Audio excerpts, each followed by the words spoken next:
Musiramu. Omuwala ono bayasinzidde Dubai twamogedde ko Yakola na twajusonda ko twakona era tunafuna senkumuke genda wasimbe kwa Lord Mayor vako mu 7 go wesibyeko otujjeko lukwago avuna bizati Kampala tetulwana mu campaign na amisi awanganya Kampala nawo wanganya Kampala lukwago amisi omwagaza ankula SPD waliwo ensonga endala ezabadde ku social media eza trending akwati lukwago ngano mulaba kufide ogwembo gwagamye mu ngasa kujja yani aliko executive director balwanyisa lunaku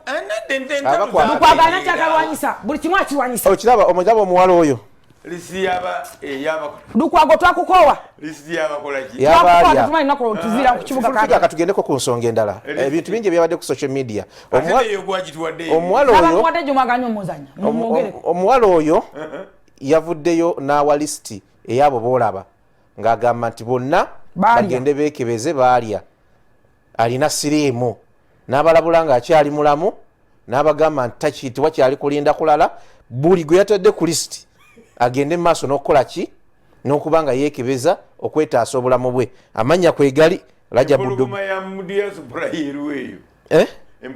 diaspora eriweeyo ndowooza oli yeeyita mpologoma y'omu diaspora njagala okwogera kantu katono nnyo nagamba SPD ekigambo kye bata TikTok era nsaasira omuzadde bwenna okyalina simu ng'omwana we alinamu ka app ka TikTok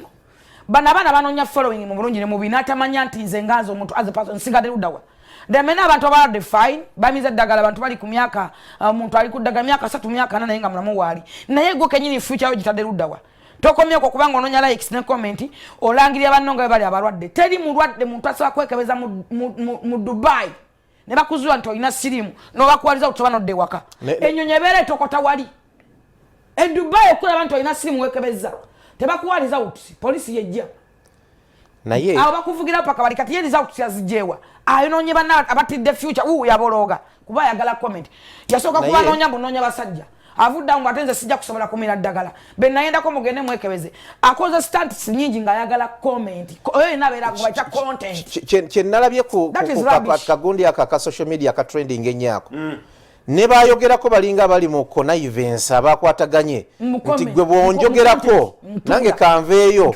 njogere bwe biti nkaba amaziga omanyi kati okunoonya views zino kituleetedde obuzibu ku social media okunoonya abalabi abatulaba ku social media ogenda kunzika nga basoloza sente kati nti buli muntu ate bwe kibanga kiri Dubai Dubai we batyo bakola mwala baba Dubai baani agenda kati kusoloza sente kati omuntu avaayo ne yeteekako ekintu nga kizito kale tetuganya oyinza okuba olina siriimu era wabalabudde simanyi bamaneja babaani kojja Dubai noba ne result singa za siriimu tosobola kuzifuna okunoonya views kireetedde abanne Uganda n'abantu abalala obuzibu abantu tugenda kulaba abantu nga beeyambula balaga obwerere bwawe kubanga babagala babalabe ebyo byonna kati bye tulinze bye bigenda okuddako ayogera ku ono yenamuwa watandikira n'oli namuwa watandikira n'oli kye tuliko ekya sirimu we Dubai batugamba nti Dubai sirimu awunye SPD olutalo lw'okunoonya views oluli luddawa bwe twali tusoma philosophy waliwo kye twayita bandwagon effect tobuukira kigaali kugoberera. You kill your future and the future of others in the name of followers, likes and dislikes. Shame upon you.